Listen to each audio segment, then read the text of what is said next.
ព្រឹកមិញទៅផ្សារឃើញដើមខ្ទឹមល្អមែនទែនដូច្នេះហើយខ្ញុំទិញយកមកធ្វើបបរនៅថ្ងៃស្អែកបងប្អូនហើយខ្ញុំក៏បានទុកគល់វាយកមកដោតដាំបងប្អូនទាំងអស់គ្នាដោយសារតែ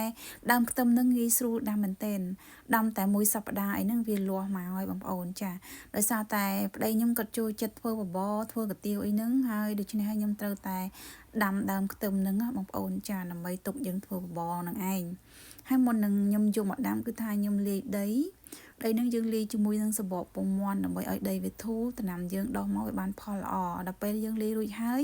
យើងក៏បានយកដើមខ្ទឹមហ្នឹងយកមកដោតដាំបងប្អូនទាំងអស់គ្នាចាខ្ញុំដោតម្ដងមួយបន្ទាប់មកនៅពេលដែលខ្ញុំដោតបានរួចហើយខ្ញុំក៏បានស្រោចទឹកវាហើយខ្ញុំក៏បានថែម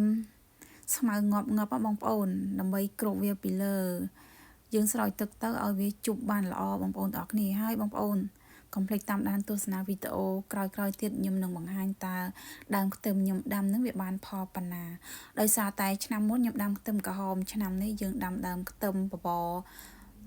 ដើមខ្ទឹមសម្រាប់យើងធ្វើបបរម្ដងដោយសារតែដើមខ្ទឹមនឹងយើងដាំយកតែស្លឹកទេអត់យកមើមទេបងប្អូនចាអូខេបាយបាយ